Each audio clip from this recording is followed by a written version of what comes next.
그들이 다시는 각기 이웃과 형제를 가리켜 이르기를 너는 여호와를 알라 하지 아니하리니 이는 작은 자로부터 큰 자까지 나를 알기 때문이라.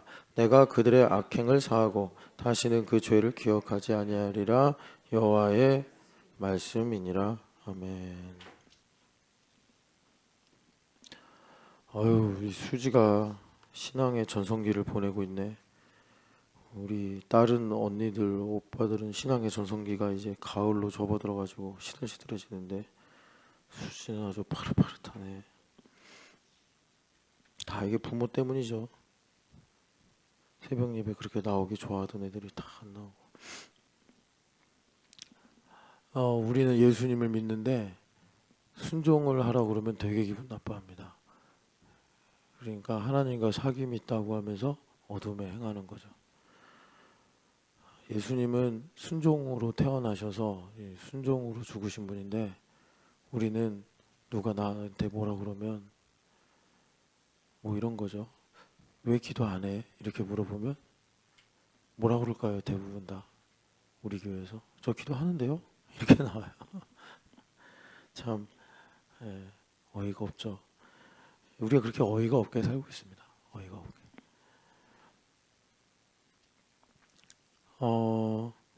그 하나님과 사귐이 있다고 하면서 그 어둠에 행하는 문제를 뭐 성경에서 많이 이제 진단하고 우리한테 말씀을 주는데 요한일서 우리가 주일에 읽었던 서론만 읽고 지금 예레미야서로 넘어왔는데 요한일서에서는 이제 그 문제를 해결하는 것이 하나님을 아는 지식이다 이렇게 말씀하고 있습니다. 우리가 더구나 인간의 본성 때문에 이 죄성 때문에 은혜를 금방 잊어버린단 말이에요. 은혜를 금방 잊어버려서 뭐 이런 거죠. 내가 교회를 다닌다고 하면서 뭐 그러니까 뭐 생명 없이 산다고 해야 되나? 내 힘으로 산다. 뭐 이런 것처럼 그 은혜를 잊어버려서 그런 겁니다. 은혜를 잊어버려서. 그런데 이제 우리 시대는 다니엘서의 예언처럼 지식이 정말 퀀텀 점프를 하듯이 기하급수로 늘어나는 시대라 개구리처럼 물이 점점 뜨거워지는데 그냥 돈 벌고 돈 쓰고 돈 벌고 돈 쓰느라 모르고 사는 거예요. 지금 우리가 얼마나 무시무시한 시대를 살고 있는가. 그러니까 제가 왜 세상의 절반은 굶주리는가라는 베스트셀러 있잖아요. 그 책을 볼 때 거기서 읽은 것 같은데 하여튼간에 전 인류가 먹고도 남을 수 있는 140%의 식량이 생산되는데 절반은 굶주린다는 거예요. 여러분 나치보다 무서운 잔인한 소행입니다. 근데 이게 체계적으로 구조적으로 되기 때문에 사람들이 그냥 악의 평범성에 빠져서 모르고 사는 거죠. 모르고 사는 거예요. 소돔과 고모라에는 나쁜 사람만 살았겠습니까? 여러분들이 이런 걸 잘 분별하셔서 하나님께서 교회를 통해 성령 하나님께서 교회를 통해 뭐라고 말씀하시는가를 들어야 하고 그게 살 길이라고 말씀하시고 그래서 우리 교회는 지금 코이노니아를 말씀하신다. 하나님을 아는 지식은 오직 코이노니아를 통해서만 온다. 경건서적을 읽고 강의를 듣고 그런 것보다 코이노니아를 떠나서 있으면 아무 소용없다. 오히려 하나님과 사귐이 있다고 하면서 어둠에 행하는 구덩이의 그 어둠의 깊이만 깊어져갈 뿐이다. 그러면 이제 하나님을 아는 지식이 뭐냐? 이제 이 문제를 우리가 예레미야 31장 여기 보니까 하나님을 알라 하지 아니하리라. 왜 그러죠? 다 하나님을 알고 있으니까. 그럼 여러분 한번 상상해 보세요. 다 하나님을 알고 있는 건 어떤 걸까요? 그러니까 일단 성경 공부를 할 필요가 없겠죠. 다 하나님을 알고 있으니까. 성경 공부를 할 필요가 없는 건 뭘까요? 다 여기 신학 교수가 되는 걸까요? 성경 퀴즈를 하면 다 맞추는 상태. 그런 게 여기 말하는 하나님을 아는 사람들이 가득한 그런 모양일까요? 여러분들이 이제 복음을 알면 아, 이런 거구나. 그러니까 무슨 말이냐면 하나님을 알라 하지 아니하리라. 이 말은 하나님을 알 필요 없다.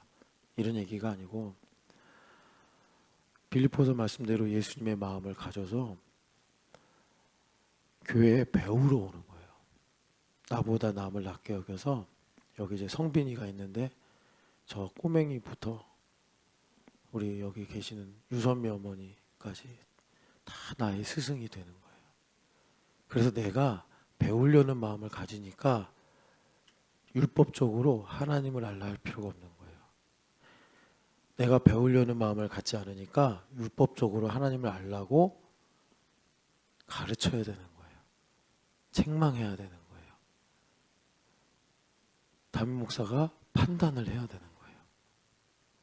그런데 내가 배우려는 예수님의 마음을, 다른 말로 말하면 순종하려는 예수님의 마음이겠죠.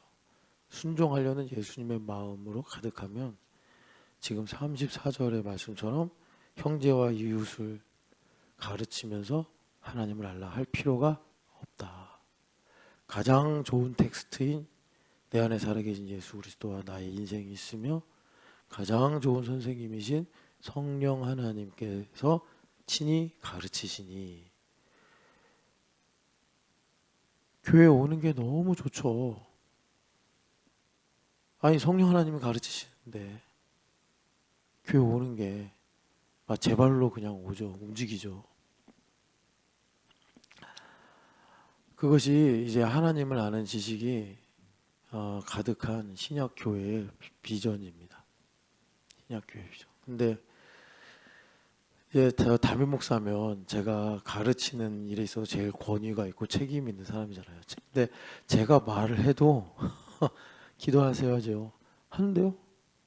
이렇게 나와요. 하는데요? 저 기도하는데요. 그러면 그분이 나빠서 교만해서 그러냐? 아니요, 내가 알아요. 새벽 예배 나오는 사람이에요. 작정 기도하는 사람이에요. 그러니까 기도하라고 그러죠. 그러니까 그것도 안 하는 사람한텐 안 하죠. 제가 말을. 기도를 할 싹이 있어야지 뭘 내가 기도하라고 말을 하지.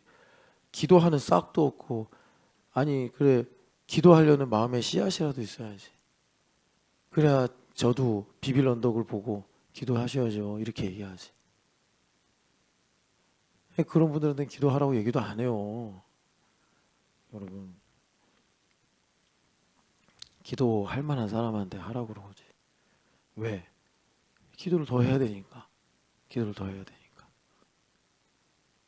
그러니까 여러분들이 순종의 영으로 사신다면 이제 교회 왔는데 왜 다윗 목사님 날 보고 뭘 하라고 아니면 뭐 하지 말라고 가타부타 말도 안 하고 안녕하셨어요? 어유 교회 오셨네. 잘 오셨어요? 훌륭하십니다.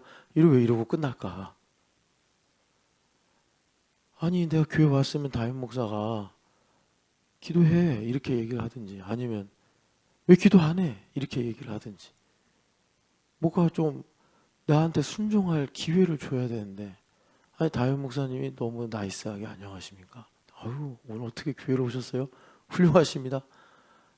다음에도 또 오실 거죠? 도어맨도 아니고 다 여러분 때문이에요. 자 그래서 하나님을 아는 지식을 아마 하나님을 어떻게 우리가 알겠습니까? 우주도 모르고 물리학도 모르고 수학도 모르고 우리 모르는 거 천지빛깔인데 우리가 어떻게 하나님을 알 수 있습니까?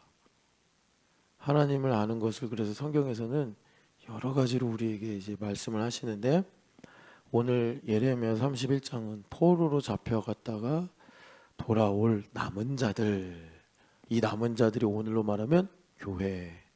그래서 우리가 몇 차인지는 제가 지금 기억이 안 나는데 교회됨 40일 여기 나와 있겠구나. 교회됨 40일 우리가 할 때 남은 자들의 복음이다라는 주제로 한 적이 있어요.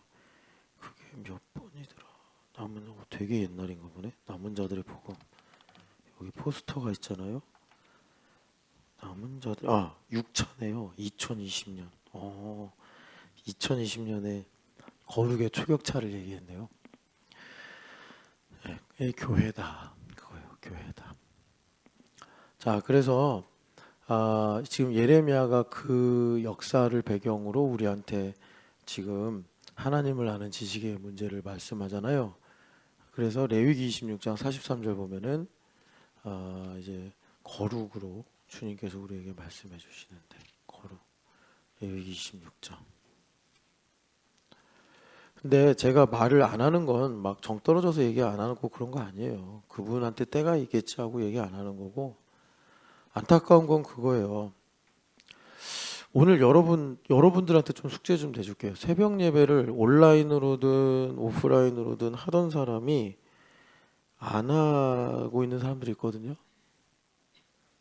뭐 어제 나왔는데 오늘 빠지고 이런 거 말고 뭐 한 달 이상 주위에 그런 사람들이 생각나면 여러분 좀 사랑으로, 왜 안 나와 이러면 또 기분 나빠하니까 정말 사랑으로, 뭐 우리 교회는 또 이제 친족으로 연결되는 사람들도 있잖아요. 허윤실 집사님 동생 허우성도 있고, 또 뭐 전재현 집사님 오빠인 전일준도 있고, 뭐 이렇게 다요. 신날이 지금 뭐 몇 년째 새벽 예배 안 나와요.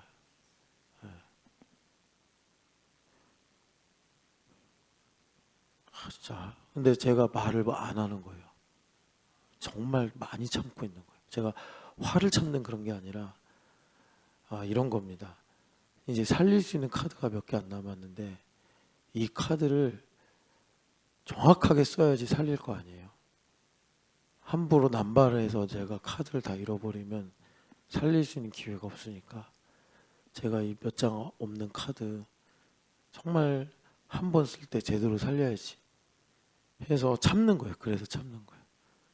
그래서 신나리 집사님한테 엄청 참고 있습니다. 제가 지금 남편 손잡고 구원받는 거 아니잖아요. 네. 주님 앞에 가서 주님 눈빛이 다 말하거든요. 저 미나 낳고 키우느라고 새벽 예배 못했어요. 입이 만 개라도 할 말이 없어요. 완전히. 제가 이제 물어보면 그럴 거예요. 목사님 뭐 이러면서 뭐 레퍼토리 뻔하죠. 뭐. 1번 애기 핑계, 2번 김찬양 핑계, 3번 그것마저 안 통하면 건강 문제. 그러면 이제 뭐 힘든 거죠.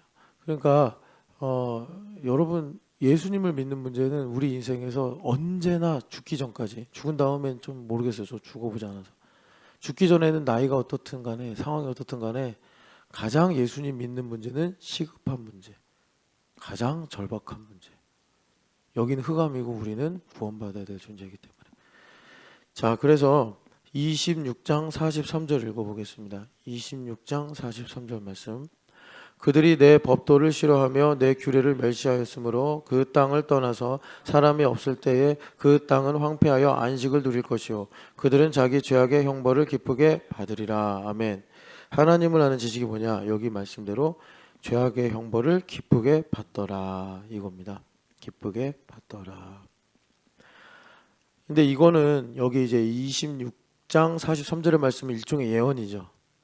이 일종의 예언이에요. 아직 뭐 이스라엘 사람들이 가나안 땅도 안 들어갔을 때 이런 말씀하신 거니까. 그런데 실제로 이루어졌잖아요.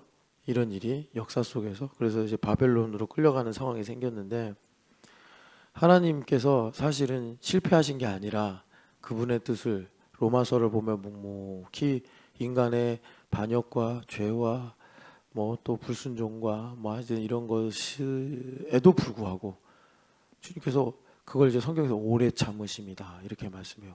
묵묵히 주님께서 그 일들을 이제 하나님의 경륜으로 이루어 가시는 거예요. 그런데 여기 보면 죄악의 형벌을 기쁘게 받으리라. 이게 무슨 말이냐면 하나님은 절대로 여러분 내가 가진 게, 내가 해야 될 일이 5천이야. 근데 내가 가진 게 보리떡 5개밖에 없어. 그렇다고 하나님은 곤란하다고 안 하신다고요. 이거 갖고 5천 명 어떻게 먹여? 이러시지 않는다고.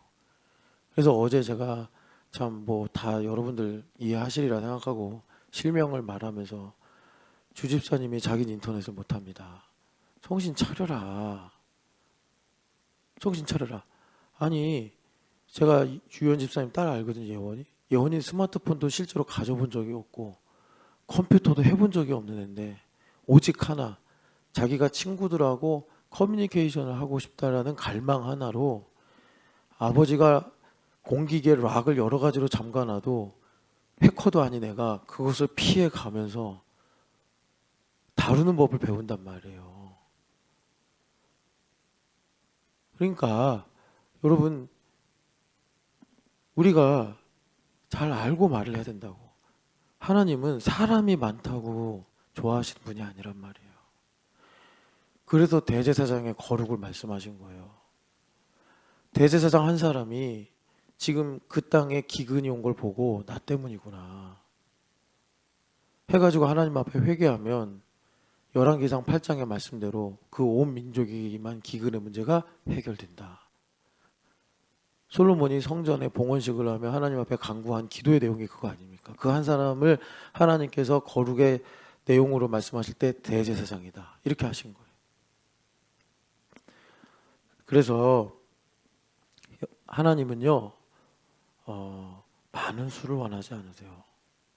그러니까 우리가 자본주의 영향이 있다 보니까 대형 교회가 건물도 크게 짓고 많이 모이고 뭐 예배도 요즘엔 막 배경에 엄청난 큰 모니터 있고 막 조명도 그렇고 사운드도 얼마나 좋습니까? 그러니까 거기 가면 저도 실제로 대형 교회 다녀본 적도 있고 뭐 여러 군데 가봤는데 그냥 은혜 받아. 제가 대학 때 경주에 놀러 간 적이 있어요. 저희 기독교 세계관 교수님이 그 천년 고찰의 무게를 아느냐 이런 말씀을 하셨어요. 세계관을 가르치면서. 그러니까 우리 민족의 이 어떤 민족 혼이라든지 민족의 문화라든지 이게 복음을 받아들이는데 상당한 걸림돌이 된다. 그걸 알아야지 우리가 세계관을 제대로 가르칠 수 있다. 그리고 세계관의 가치를 알 수 있다. 그러니까 여기 계신 대부분의 분들이 다 기독교인이죠. 다 기독교인이지. 대부분의 분들이 아니라 다 기독교인들인데 그럼에도 불구하고 우리가 무슨 뭐 절간에 가서 뭘 한 적도 없고 뭐 여러분들이 뭐 3,000배 한 적도 없잖아요. 그런데도 우리가 한국인으로서 한국 음식을 먹고 한국의 명절을 지내고 한국의 전래동화를 듣고 읽고 하면서 우리가 그 천년 고찰의 무게를 가지고 있다고. 네. 뭐 샤머니즘부터 해가지고 다양한 뭐 세계관이나 이런데 제가 경주에 가서 그때는 그 경주에서 이제 자전거 타가지고 불국사까지 갔어요. 와 처음으로 교과서에서만 보던 불국사를 실제로 가서 대웅전 앞에 뭐 대청마루 같은 거 있잖아요. 딱 앉아서 처마를 보면서 딱 불국사를 내려보는데 그 말이 실감이 되더라고. 감동이 오더라는 거예요. 하나님의 은혜 말고 보편적인 은혜 있잖아요. 감동. 네, 오더라고. 이게 그 무게구나. 그러니까 제가 여러분들한테 이제 이렇게 말씀을 드리는 것은 하나님은 수를 보지 않으신다. 하나님은 수를 보지 않으시고 하나님은 그러니까 이 70년의 바벨론 포로를 통해서 뭘 하시냐면 여러분 알잖아요. 알곡과 가라지 나누신다고. 알곡과 가라지. 알곡과 가라지. 그래서 다시 여기 43절을 보면은 죄악의 형벌을 기뻐한다. 이 말씀 뭐냐면 예레미야서 23장 28절하고 연결되는 말씀인데 하나님의 약속 70년을 믿어요. 근데 그 믿을 때 그게 내 인본적인 동기 때문에 뭐 내 친구가 믿으니까 저 친구랑 친하려면 나도 믿어야지. 내가 포로로 끌려가는데 존경하는 사람이 있어. 근데 그 사람이 70년 믿는데 그러니까 나도 따라 믿어지거나 아니면 내 입장에서 유불리를 따져요. 뭐가 유리할까?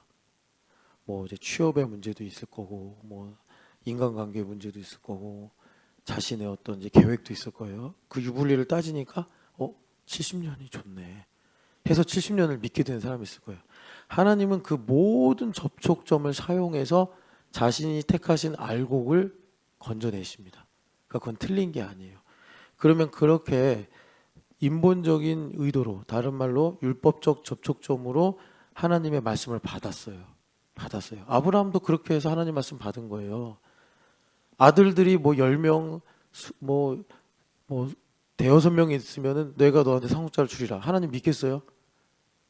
하나님 아들이 없으니까 내 몸에서 난 자라야 너의 상속자라. 그러니까 믿어졌죠. 그래서 아브라함이 여호와를 믿음에 그를 의롭게 여기셨다. 이 이신칭의가 거기서 나온 거 아닙니까? 그런 거예요. 돈이 없으니까 하나님 돈 주세요 하면서 믿어지는 거고, 몸이 아프니까 고쳐주세요 하면서 믿어지는 거고, 그런 거예요. 그 다음에 하나님 작업은 뭐냐면 성실함으로 말할 것이니라. 그러니까 하나님께서 이제 우리가 익히 말하는 대로 이제 연단을 하시는 거예요, 연단. 그래서 거기서 내 인본적인 의도가 다 증발돼서 날아가는 거예요. 증발돼서 날아가고, 그 말씀을 나에게 주실 때 하나님께서 작정하셨던 하나님의 뜻만 나한테 남는 거예요. 그것이 아브라함 인생의 대적의 성문을 차지하리라. 대적의 성문을 차지하리라 하신 말씀이에요. 그러니까 우리가 살면서 뭐 개인적인 경험도 있겠지만 보편적으로 대한민국 사람으로 태어나서 그 천년 고찰의 무게를 다 가지고 있다고. 자기 중심성으로. 주님께서 우리를 이 70년이라는 상징수죠. 나를 완벽하게 하나님 중심으로 만드셔서 거룩의 초격차를 이루는 하나님 중심의 인생을 살게 하시는데, 이제 그러기 위해서 하나님께서 우리한테 성실함은 뭐예요? 이런 거예요. 비가 오든 비가 안 오든, 내가 기분이 좋든 안 좋든, 내가 하고 싶은 대로 되든 안 되든 하나님께서 주신 말씀을 믿고 내가 믿음으로 반응을 하는 거예요. 그런 모든 과정을 통해서 하나님께서 알곡을 붙잡으시고, 시편 1편의 말씀이 그래서 중요한 거예요. 복 있는 사람은 주야로, 그러니까 주야가 낮과 밤이잖아요. 낮과 밤이라고 성경에서 말씀할 때는 사냐 죽냐 그 문제랑 똑같아요. 인생을 한마디로 요약할 때 사냐 죽냐 이 문제고, 다른 말로 말하면 낮과 밤 이렇게 말씀하시는 거예요. 인생 모든 일에 있어서 말씀을 묵상하는 거예요. 박윤희 집사님이 걷다가 넘어져도 말씀 생각, 일어나도 말씀 생각. 그러면 하나님께서 어떻게 하신대요? 시편 마지막 1편의 마지막 보면 알곡을 지키신대잖아요, 그걸로. 근데 불의한 자는 오만하며 죄인의 길에 서며 악인의 생각을 하며, 악인은 뭐예요? 악한 일을 하는 게 악인이 아니라 하나님 없다 생각하고 사는 게 악인이라고. 성경에 보면 하나님 보긴 뭘 봐, 하나님 알긴 뭘 알아, 이게 악인이라고. 그런 겨들은 다 바람에 날려간단 말이에요. 70년을 지나면서 바람에 다 날려가. 그 겨들은 사라져.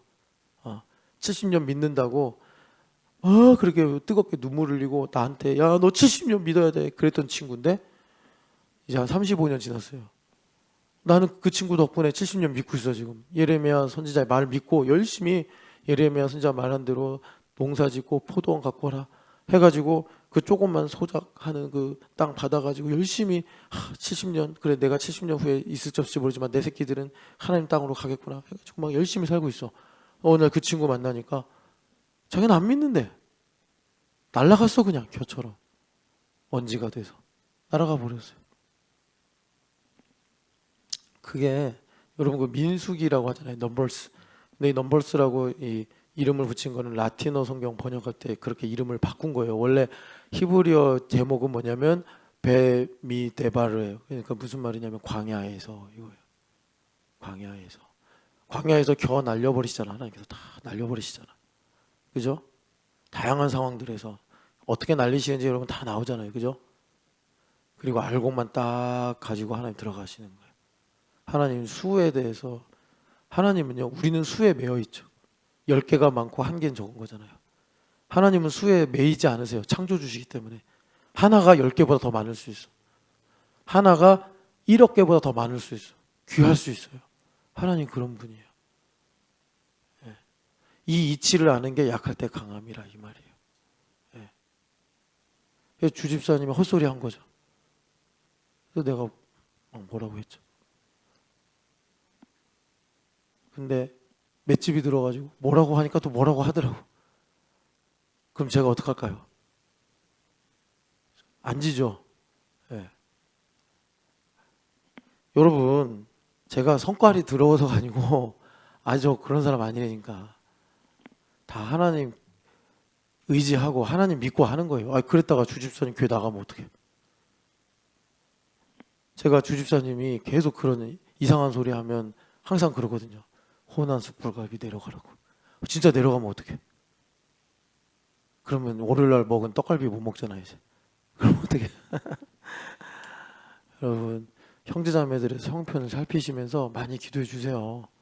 예, 너의 고난 나의 삶 따로 있는 거 아니에요. 우리의 고난이고 우리의 기쁨이에요. 여러분 자, 그래서 하나님을 아는 지식이 뭐냐면 여기 말씀하신 죄악의 형벌을 기뻐하는 거다. 70년을 그렇게 믿음으로 성실하게 살다 보니까 이 모든 일들이 하나님께서 우리를 사랑하셔서 이루신 거구나. 하나님께서 우리를 사랑하셔서 이루신 거구나. 그거를 이제 마음의 할례를 받아 하나님께서 알게 하시는데 그것이 일종의 하나님을 아는 지식에 속하는 거예요. 아, 이런 게 하나님을 아는 지식이구나. 옛날에는 몰라서 불평하고 슬퍼하고 걱정하고 했던 내가 때가 돼서 마음의 할례를 받고 내가 은혜를 받으니 아, 사실 그게 하나님의 깊은 은혜였네. 사랑이었네. 난 나 혼자 발버둥 치는 줄 알았더니 하나님 사실 나를 붙잡아 주시고 견디고 계셨네. 감사합니다. 그것이 하나님을 아는 지식이다라고 오늘 우리에게 말씀하시고 계십니다. 그래서 예레미야 31장을 다시 돌아가면 그러니까 여러분 하나님을 아는 지식이 뭐예요? 자, 허윤실 집사님이 엄청 고난을 당해. 너무 힘들고 슬퍼. 어떻게 내가 이렇게 힘들 수 있을까 생각을 하는데 죄악의 형벌을 기뻐한다라고 하는 거룩이 하나님 나에게 임하니까 그러니까 그 무슨 말 거룩이 나에게 임한다는 거 뭐예요? 내가 그만큼 이제 힘드니까 낮아져서 하나님밖에 없어요라는 그 이제 거리로 간 거예요. 하나님밖에 없어요. 지금은 이제 열심히 살다가 성현이 생각하면 막 울어요. 자기 좋은 엄마 아니라고 막 서윤수자매 그래요. 그러니까 아직도 하나님 가까이 못한 거예요. 그 부분에서는 아직 내가 받아들이질 못하는 거예요. 하나님 선하시다 받아들이지 못하는 거예요. 그런데 허윤실 집사님이 계속 믿음의 경주를 하면서 하나님과 가까워져. 그럼 어제 말씀드린 대로 오늘 여기 34장에 악행을 사하고 이게 지금 한국식으로 번역을 하려다 보니까 이렇게 돼버렸는데 하나님께서 절대적인 신적 권위로 우리의 죄를 사해 주시는 1만 달란트를 탕감해 주시는 거예요. 그러면 그게 믿어지면 허윤실 자매 여기 붙어있던 생각들이 툭툭툭툭 떨어져요. 거머리들이 툭툭 떨어지듯이. 그래서 옛날에 거머리가 붙어서 피 빨아먹으면 아이고 우리 성윤이 하면서 울던 여기 허윤실 자매가 이제 슬프지 않아. 왜? 정죄를 안 받으니까. 성현이는 하나님 아들이지. 그러면서 그 모든 일에 있어서 영적인 배경을 보게 되는 거예요. 아, 하나님께서 성현이를 이런 일꾼으로 세우시기 위함이구나. 그래서 그 걱정과 슬픔이 변하여 아픔이 변하여 기도가 되고 열매가 되고 영광이 되는 것입니다. 그런데 내가 하나님의 신적 권위를 인정하지 않아. 그러면 그만큼 이 악행을 사하고가 안 돼요. 이게 떨어지질 않아. 계속 붙어 있어. 여기 이런데 막 피 빨아먹고 있는 거예요. 그래서 여기 보면은 주님께서 31절에 예레미야 31장 31절에 보면은 보라 날이 이르리니 그러니까 사로잡혔던 사람들이 돌아오게 되는 그런 날들이 이제 오게 된다 말씀하시는 거예요. 그래서 여러분 하나만 좀 여러분들한테 자세히 설명해 드리면 자, 그런 사람들이 돌아온다는 거는 70년 동안 하나님께서 알고 가라지 나누신 거잖아요.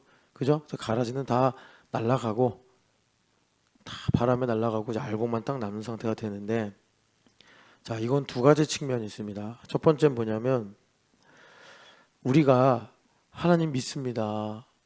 뭐 이렇게 말을 해요. 뭐 나는 신촌여학교입니다. 여기 뭐 여러분들 다 그 이스라엘 백성들이 돌에다가 회칠해가지고 믿음의 고백을 새긴 것처럼 여기 다 여러분들 믿음의 고백이 있어요. 나중에 강가빈이 헛소리하면 야 강가빈 너 주시는 분도 하나님 가져가시는 분도 하나님이시니 모든 것에 감사해라고 썼잖아. 남자친구랑 헤어져. 네, 이렇게 하는 거죠. 예, 김단비가 아빠랑 엄마랑 말 안 듣고 해가지고 이제 막 걱정을 해. 그럴 때 너 신촌여행했는데 기쁨이 넘치는 곳이라며 부모님한테 잘못했다고 용서 빌고 회개해 이렇게 하는 거죠. 예. 신영희 집사님 교회 되면 나를 찾아가는 아름다운 여정이라면서요. 근데 왜 걱정하십니까? 네, 이렇게 하는 거지. 이렇게 하는 거예요. 여러분 이제 꼼짝 못해 여기 다 적었잖아. 다 적었어 다시 신날이 교회됨이랑 구원의 통로다. 진짜와 가짜를 알게 한다. 너 가짜야 진짜야? 제가 이렇게 물어봐요. 딱 걸렸어 이제 다. 자 그래서 여기 이제 31절 말씀 보면 주님께서 날이 이르리니 70년이 지난단 말이에요. 그러면 주님께서 우리가 믿는다고 할 때 그 뿌리가 하나님 중심인지 사람 중심인지를 밝혀내신다. 마치 검사처럼 밝혀내신다. 그래서 어떻게 하시는 거죠? 겨는 날아가게 하시는 거예요. 겨는 날아가게 하시는 거예요. 이렇게만 알면 이제 하수 고수는 어떻게 하느냐? 똑같은 양상인데 똑같은 것인데 이렇게 이제 믿어요. 어떻게 되냐면 내가 아무리 멍청하고 연약해도 내 안에 꺼져가는 정말 불씨, 작은 불씨만 하나님 중심으로 그런 불씨만 있어도 하나님은 그걸 놓치지 않고 찾아내셔서 나를 지키신다. 이겁니다, 여러분. 이 70년을 여러분 믿음으로 상징수잖아요. 우리가 정말 70년, 30년 이렇게 되는 게 아니라 믿음으로 여러분 받으시기를 축복합니다. 그래서 이 1번과 2번 우리가 다 믿어. 그런데 하나님께서 70년이라는 이런 특정 섭리를 가지고 여기 나오신 분들이 정말 하나님 중심으로 새벽을 예배를 하시는지 사람 중심으로 새벽 예배 하시는지 하나님께서 나누신단 말이에요. 그래서 겨는 날려버리고 알곡만 지키신다고. 그런데 이것을 우리가 이제 하나님 가까이 가서 고수의 눈으로 보면 신령한 눈으로 보면 우리는 사실 객관적으로 보면 그러면 다 겨예요. 우리는 진짜 그잖아요. 왔다 갔다 하잖아요. 그런데 우리 하나님은 꺼져가는 등불도 끄지 않으시고 상한 갈 때도 꺾지 않으시는 하나님이라. 그래서 정말 원수마귀가 엄태우 이제 끝났습니다. 틀렸습니다. 해도 우리 하나님은 나의 인생을 아시기 때문에 저기 저 불씨 살아있지 않냐 지키신단 말이에요. 그리고 살려내신다고 우리 하나님은. 그게 70년의 섭리예요.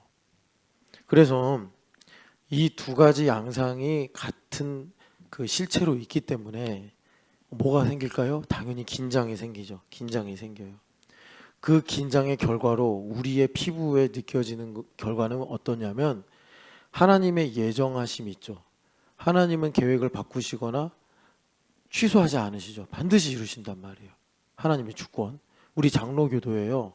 장로교도는 뭐를 신앙 고백하느냐? 하나님의 주권을 신앙 고백하는 사람들이에요. 그래서 예정교리 이런 거를 이제 오순절이나 뭐 저기 침례교나 이런 사람들과 다르게 우리는 믿는단 말이에요. 뭐 요즘에 하도 뒤섞여서 거기도 뭐 이렇게 뭐 한이 많이 막 이러는데 원조는 칼빈 선생님이란 말이에요. 그래가지고 우리가 하나님의 예정을 믿어요. 그러면 하나님의 예정을 믿으면 이제 은혜를 강조한다 이 말이에요. 은혜를 강조한다. 그런데 그게 나한테 유효해야 되잖아요. 내가 자빠지든 일어서든 간에 하나님께서 예정하신 바가 있어서 나를 붙잡으시기 때문에 내 구원은 완성됩니다라고 이제 믿는 게 장로교인데, 그래서 감리교는 어떻게 자빠지는 걸, 그러면 자빠지게 되잖아 사람이. 하나님의 은혜만 강조하면 혹시 이럴 수 있는 거 아니야? 자빠져도 하나님 구원해 주니까 난 다시 자빠져 있을래. 이렇게 되면 어떡하려고 그래? 그래서 이제 감리교도들이 생긴 거예요. 자빠지면 안 된다. 우리는 자빠져도 일어서도 하나님 주권이 우리를 구원해 내신다. 그런데 성경은 그렇게 말한단 말이에요. 자빠져도 구원받는다. 하나님의 구원 예정이 있는데, 근데 그 예정은 우리가 알 수가 없는 거예요. 죽어봐야 아는 거예요. 믿음의 대상일 뿐이에요. 그럼 믿는 사람은 어떻게 되느냐? 그래서 오늘 이 순간 나의 선택에 모든 게 걸려 있는 거예요. 내가 자빠져 있어. 하나님 일어나라. 내가 일어나기를 동의하고 선택하는 거에 그 모든 하나님의 나라의 예정과 그 예정에 속한 모든 은혜가 나의 오늘 반응에 걸려 있다는 거예요.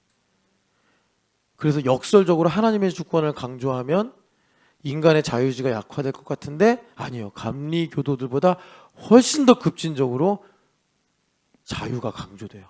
왜? 모든 책임이 다 나에게 와. 하나님 다 예정하셨는데. 자, 엄마가 밥상 차렸어. 먹느냐 마느냐. 엄마의 비중이 커요? 먹는 아이의 비중이 커요?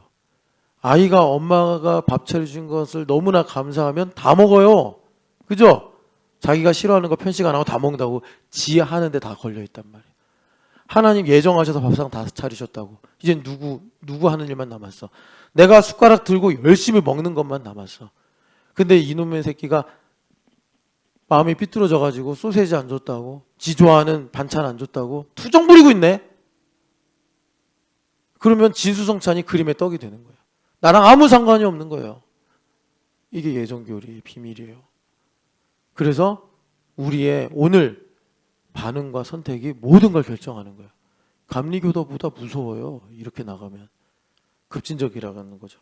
그래서 우리가 하나님의 예정을 믿습니다. 하나님의 은혜로 구원받는 걸 믿습니다. 그러면서 기도 대충 하고 내가 하나님께서 말씀하신 거 그냥 괜찮아. 뭐 그래도 괜찮아. 라고 하는 건요. 사실 예정을 안 믿는 거다. 밥상을 거부하는 거다. 여러분 이 성경의 긴장을 보시고 믿음으로 선택하시기를 축복합니다. 그래서 성실함으로 말할지니라. 성실한 건 내가 성실한 건가? 하나님 성실하신 거죠. 근데 그 성실하신 믿음은 나도 성실해진다고. 그래서 내가 원하지 않아도 70년을 믿고 하루하루 살다 보면 하나님께서 내 안에 불순물들 다 없애시고 오직 하나님 나를 향한 뜻 그것만 남기셔서 영광을 받으신다라는 것입니다. 그래서 여러분 히브리서 6장을 봐봐요. 히브리서 6장과 10장에 이 문제를 다뤄요. 믿다가 구원 못 받는 사람들의 문제. 교회 다니다가 구원, 그거 우리한테 너무나 중요한 문제죠. 6절 읽어보겠습니다. 타락한 자들은 다시 새롭게 하여 회개하게 할 수 없나니 이는 그들이 하나님의 아들을 다시 십자가에 못 박아 드러내놓고 욕되게 함이라. 아멘. 이 말씀을 다시 한번 10장에 가서 왜냐하면 이제 그 6장 이후에 대제사장 멜기세덱의 반차를 따라오신 예수님에 대해서 쭉 한번 다시 집중적으로 말씀을 했기 때문에 거기서 다시 한번 상기시키는 거예요. 이 문제를 믿다가 중도에 안 믿는 사람들의 문제. 근데 여기 보면 타락한 자들이라는데 이 타락한 자들이라는 게 사실 어떤 의미를 가지고 있냐면 3장 12절 읽어보겠습니다. 3장 12절 같이 읽어보겠습니다. 형제들아 너희는 삼가 혹 그 너희 중에 혹 누가 믿지 아니하는 악한 마음을 품고 살아계신 하나님에게서 떨어질까 조심할 것이요. 떨어진다가 타락하다라는 말하고 똑같아요. 그러니까 여기 떨어진 사람들 어떤 사람들이에요? 홍해 건넌 사람들이에요. 애굽 나온 사람들이에요. 광야를 40년 동안 따라온 사람들이에요. 그런데 그 사람들이 디베랴 문제로 또는 가데스 바네아 문제로 때로는 반역의 문제로 그 사람들 믿음으로 만나 먹은 사람들이에요. 그 사람들 믿음으로 홍해 건넌 사람들이에요. 믿음으로 메추라기 고기 먹은 사람들이에요. 근데 떨어졌어요. 왜 떨어졌죠? 악한 마음을 품어서. 악한 마음이 뭐예요? 그 위에 시편의 다윗 왕이 시편 97편에 이 말씀을 우리한테 설교처럼 주셨잖아요. 마음이 완고해져서. 여기 타락한 자들은 뭐예요? 우리가 지금 베미데바르 광야를 걷고 있어요. 그래서 주님께서 우리에게 70년의 섭리를 베풀고 계신다고. 그런데 걷다가 뭐 내 마음에 안 들고 속상하고 뭐 또 여러 가지 문제로 복잡해지고 해서 마음이 굳어지는 거예요. 그런 사람들은 뭐가 안 된다고요? 회개가 안 된다. 회개가 안 된다. 왜 회개가 안 돼요? 새롭게 하시는 은혜가 입혀지지 않는 거예요. 여러분 교회 올 때 바라기는 여러분 제가 이런 얘기 하잖아요. 야 너희들 공화정이 뭔지 아니? 옛날에 한참 그 이종훈 교수가 세계관 강의할 때 근데 이 대학생들이 공화정이 뭔지 모르는 거예요. 야, 니들은 진짜 대학을 다니기만 하는구나. 대학에 가서 공부를 해야지. 대학생이 공화정이 모르면 이 나라는 어디로 가냐? 그러니까 이 나라가 이렇게 거꾸로 가는 거 아니냐. 이제 이런 얘기를 했어요, 강의 중에. 그러니까 여러분, 교회를 다니기만 하면 안 되죠. 교회 와서 어떻게 돼요? 마음이 새로워져야 되죠. 거듭남의 은혜, 이 거듭남의 은혜도 부정과거예요. 여러분, 부정과거 말씀드렸죠? 설교는 눈으로 듣는데 눈을 감고 들으면 어쩌려고 그러나. 그러니까 내가 막 화를 내고 소리를 질러야지 여러분 긴장하고 설교를 들을 거예요. 자, 이렇게 웃으면서 이게 말을 하면 그냥 너무 편해요. 에어컨 바람 시원하고. 예. 그러니까 어떡하려고 그래, 어떡하려고. 자, 교회 왜 다닌다고요? 이거 뭐죠? 이러니까 전재수사님 교회 왜 다녀요? 마음 새롭게 하려고. 그러니까 이제 뜨봉이 이런 별명 이제 바꿔. 그 뭐야? 예봉이가 되든지, 아니면 기봉이가 되든지 그래야지. 기도의 전지봉 그러든지 예수님의 전지봉 그러지. 뜨개질의 전지봉이 뭐야? 진짜 수치스럽게 생각하고 저를 이제 예봉이로 불러주세요. 뭐 이렇게 어필을 해요 사람들한테. 그러니까 여러분 마음을 새롭게 하신다고 주님께서 교회 오면. 교회에 와서 내 몸을 담갔는데 어떻게 새로워지지 않으면 어쩌자는 거냐고요. 새로워지지 않으니까 회개할 게 없지. 맨날 불평이나 하고 힘들다고만 하는 거지. 아니 힘든 문제 해결되려면 회개해야 될 거 아니에요. 주님께서 뭐 우리 고문 기술자이십니까? 맨날 인생 힘들게 하시게? 회개하려고 하게 하시는 거 아니에요. 근데 마음이 너무 높아져 있으니까 내 힘으로 살려고 자신만만하니까 하나님께서 낮추시려고 그러는 거 아니야. 낮추시려고. 얘봐 좀 낮아져라. 안 낮아지려고 그래. 안 낮아지려고. 그래서 여러분 타락한 자들 마음이 완악해지면 어떻게 되냐. 우리가 간경화 그러잖아요. 경화라는 한자 보면 옆에 돌석자가 있는데 돌처럼 마음이 단단해지는 거야. 이놈의 마음이 그냥 바뀌질 않네. 그래가지고 회개가 안 돼. 회개가 생명력이에요. 회개가 생명력이라고. 여러분 구원 받았습니까? 날마다 회개해야 돼. 회개를 안 하니까 교회 오면 기분 나쁘고 교회 오면 속상하고 교회 오면 뭐 이렇게 되고 저렇게 되고 시험 들고 이러는 거예요. 회개가 안 되니까. 말씀대로 우리 신앙생활 해야지. 본인의 경험과 주관대로 신앙생활 하면 어떡하냐고. 그래서 회개하게 할 수 없어서 결국 70년에 이 섭리 속에 어떻게 된다는 거예요? 겨처럼 날아가 버린다는 거예요. 이거 저도 우리 모두 다 해당되는 거예요. 겨처럼 날아갈 거예요, 여러분? 여러분들 소망 뭐예요? 여행 가는 거예요? 여러분들 소망 뭐예요? 정말 소망 뭐예요? 소망 없어요? 어제 니베타, 커비타 이렇게 이사회배 했어요. 그리고 제가 예원이 수학 가르치느라고 9시 한 40분쯤에 이제 마치고 내려왔어요. 그랬더니 같이 가자고 했는데 그 GS 앞에서 계속 서서 기다렸더라고. 그래서 고맙고 미안하다 그러면서 집까지 커비타도 어제 니베타 집에 잔다고 그래서 태워다 줬는데 내려주니까 집 앞에 내려주니까 너무 고맙다고 인사를 계속 하시더라고. 그래서 제가 그런 생각을 했어요. 저분들을 나중에 천국에서 만나면 얼마나 반가울까. 우리 커비타를 천국에서 만나면 얼마나 반가울까. 교회 생활 그런 맛으로 하는 거예요. 신영기 집사님 나중에 천국 가서 만나면 얼마나 반가울까. 신 집사님이 먼저 갈지 제가 먼저 갈지는 모르겠는데 나중에 예수님 재림하시고 우리 다 무덤에서 부활해가지고 만나면 얼마나 반가울까. 야 그때 우리 신촌연합회 때 일본 선교도 가고 말이야. 그러면서 얼마나 반가울까. 그런데 둘 중에 하나 없으면 어떡해. 신집사님 허인실 집사님 신집사님 못 봤어요? 아니면 두 분이 저 찾으러 왔는데 목사님 어디 계시나? 이러면 어떻게? 그러면 이제 계시록을 여러 관점으로 볼 수 있겠지만 엄태우 목사 주님 그러세요.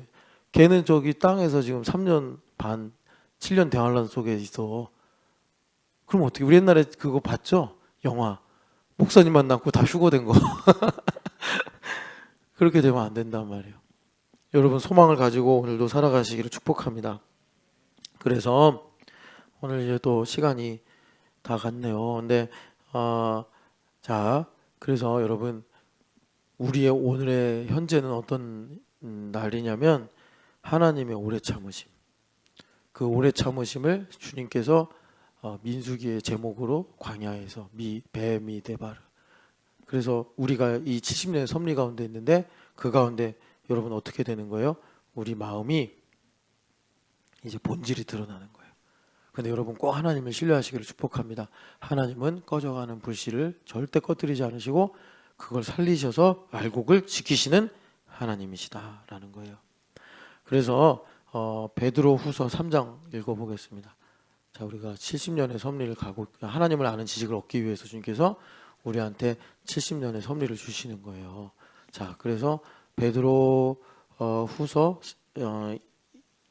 3장 8, 9절 같이 읽어보겠습니다. 사랑하는 자들아, 주께는 하루가 천년 같고 천년이 하루 같다는 이 한 가지를 잊지 말라. 주의 약속은 어떤 이들이 더디다고 생각하는 것 같이 더딘 것이 아니라 오직 주께서는 너희를 대하여 오래 참으사 아무도 멸망하지 아니하고 다 회개하기에 이르기를 원하시느니라. 아멘. 그래서 우리가 지금 인생을 한마디로 미데바르다.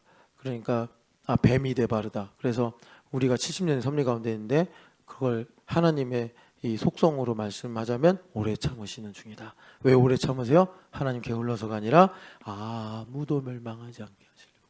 아무도 멸망하지 않게 하시려고. 그러면 꺼져가는 불씨는 누구일까? 누구 때문에 주님께서 그렇게 오래 참으시는 걸까? 나 때문이죠. 성도들 중에 지극히 작은 자보다 더 작은 나 때문에 하나님께서 오래 참으시는 거죠. 그래서 오늘 우리가 회개할 때 주님께서 우리를 새롭게 하시고 복 주시는 거예요. 그런데 여기서 중요한 거, 로마서에서 죄 문제를 얘기하는데 죄의 본질은 로마서 1장에 다 얘기하셨어요. 감사하지도 않고 영화롭게도 하지 아니하면서 오히려 마음이 허망해지고 어두워져서 스스로 지혜롭다 하나 우준하게 되어 하나님의 내버려짐 상태 가운데 있으면서 점점점 썩어져가는 상태. 이게 이제 죄의 본질이에요. 그런데 이 죄의 본질을 말씀하시고서 그러면 이제 죄의 최대치가 뭐냐? 그걸 이제 2장에 말씀하시는데 그게 뭐예요? 남을 판단하는 사람아 이러는 거예요. 왜 남을 판단하는 죄가 다 맞는 말 할 거 아니에요. 남을 판단하는데 왜 그게 최악의 죄가 될까요? 여러분 예전에 말씀드렸잖아요. 그 사람한테 뭐라고 그래요? 바울 사도가 하나님의 길이 참으심을 멸시하느냐 그러는 거잖아요. 그게 무슨 말이에요? 구원의 여망이 없어진다는 거예요. 하나님 아무리 오래 참아도 남을 판단하는 사람한테는 바늘 하나 들어갈 틈이 없어서 하나님께서 구원을 못 하신다. 하나님께서 예정하시고 구원하시려고 하는데 그 교리를 우리가 믿는다면, 그 말씀을 믿는다면 오늘 이 순간 나에게 모든 것이 다 걸려있단 말이에요. 내가 어떤 길을 선택하느냐에 따라 그게 나에게 유효하냐 나랑 상관없냐 결정된다고요. 그러니까 내가 남을 판단해. 너무 하고 싶어. 이거 해야지 내가 살겠어. 그래서 남을 판단해. 그러면 하나님의 오래 참으심이 나와 아무 상관이 없는 거예요. 그래서 주님 뭐라고 그러셨어요?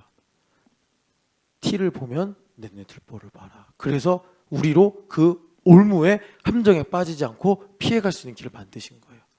볼 수밖에 없으니까. 교회 생활 처음 하는 사람은 보이지도 않아. 근데 교회 생활 오래 한 사람은 다 알아. 임지양의 허물이 뭔가, 허윤실의 허물이 뭔가, 박인미의 허물이 뭔가 다 알아. 그럼 그럴 때 어떻게 해야 돼요? 성도들 중에 지극히 작은 자, 보다 더 작은 자인 나를 위하여 주님 은혜를 베풀어 주시옵소서. 내 눈에 들보를 빼야 살 길이 있다는 거예요. 그래서 여러분 제가 이제 사실 여기서 이제 코이노니아로 다시 넘어가서 오늘 34절에 있었던 작은 자로부터 큰 자까지 이 말씀이 무슨 뜻인지를 여러분들하고 나눠야 되는데 시간 관계상 여기까지만 마무리할게요. 이제 무슨 말이냐면, 그러면 여러분 교회에 리더가 있고 교사가 있고 뭐 담임 목사가 있고 또 뭐 여러 가지 이제 직분자들 세우잖아요. 그 직분자들이 세워진다는 게 뭡니까? 하나님의 아들을 아는 일과 믿는 일이 하나가 되어서 가르친다는 거 아니에요. 제가 전지현 집사님을 가르친다는 거 아니에요. 제가 전지현 집사님을 가르친다는 건 뭐예요? 판단한다는 거 아닙니까? 전지현 집사님이 지금 기도하는지 안 하는지, 순종하는지 안 하는지를 제가 하나님의 그 기름 부으심으로 세워짐을 받아 기도하라, 믿음으로 순종하라 라고 판단한다는 거 아니에요. 근데 지금 로마서 2장에 보면은 판단하는 사람아 하면서 지금 그 사람은 하나님의 오래 참으심을 멸시하는 거 아니냐 이렇게 가잖아요. 그러니까 여러분, 내가 하나님께서 그런 지도하는 위치에 세워졌다면 정말 목숨 걸고 기도해야 되는 거. 얼마나 목숨 걸고 하나님을 가까이 해야 하는지를 여러분 좀 실감이 되시죠? 남을 판단하는 문제는 자칫하면 불법하게 행동해서 거기에 내 감정과 내 의가 들어가 버리면 하나님께서 나를 구원하시는 이 은혜의 여지를 다 닫아버리는 거예요. 그게. 그러니까 목사들이 목회하다가 타락하는 거예요. 타락하려고 목사하는 사람이 어디 있어요?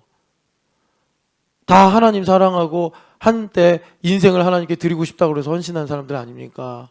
그런데 그런 사람들이 여러분 이제 어른들이니까 다 알잖아요. 타락하잖아요. 왜 타락합니까? 이렇게 하다 타락을 하는 거예요. 그러니까 여러분들은 저를 살려주셔야 돼. 저를 살려주시는 게 뭐예요? 제가 여러분들한테 지도할 때 이걸 은혜로 받고 저를 위해 중보기도 해주셔야 된다고. 제가 여러분들한테 기도하니 안 하니 말할 때 그걸 말이에요. 지가 뭔데 나를 판단해. 기분 나쁘게 생각하지 마시고. 여러분들도 지도하는 위치에 서보시면 알겠지만 남을 판단하잖아요. 나한테 누수요. 나한테 유익이 될 게 하나 없어. 남을 판단해놓고 속 시원하다. 그거 이상한 사람, 양심에 화인 맞은 사람이에요. 부모가 애 훈계하잖아요. 초달하잖아. 종아리 열 때 때려. 멍들잖아요. 그거 보고 속 시원하네. 아이고 저놈 속 시원하네. 그런 부모가 어디 있어요, 세상에. 하나님 앞에 나와서 고개 쳐받고 불쌍히 여겨주시고 다시는 이런 일이 없게 해주시고 하나님 회개합니다. 제가 얼마나 깨어 있어야 됩니까? 그러면서 목숨 걸고 기도해서 부모가 성장하게 되는 거 아닙니까? 부모의 위기란 말이에요. 그런 순간들이. 근데 부모가 또 그렇다고 해서 요즘 부모들처럼 뭐 아빠와 친구를 합친 뭐예요? 뭐 프렌드인가? 그거 애 망하는 거예요. 그렇게 살면 안 돼. 또 반대로 요즘에 내가 가끔 듣는데 뭐 화가 나서 애를 혼낸대. 그래도 안 돼. 여러분 그 도자기 빚는 거 봤잖아요. 섬세한 손길로 해야 된다고. 그래도 삐딱해져가지고 막 깨잖아요, 장인이.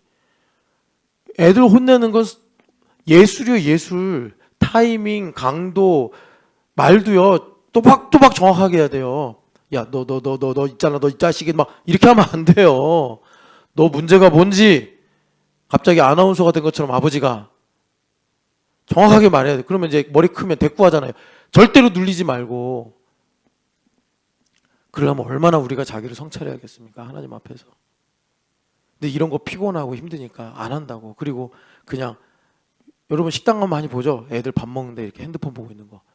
와, 내가 아니고 말해봐야 안 들을 거니까 내가 하지. 우리 교회는 그런 사람이 없기를 바랍니다.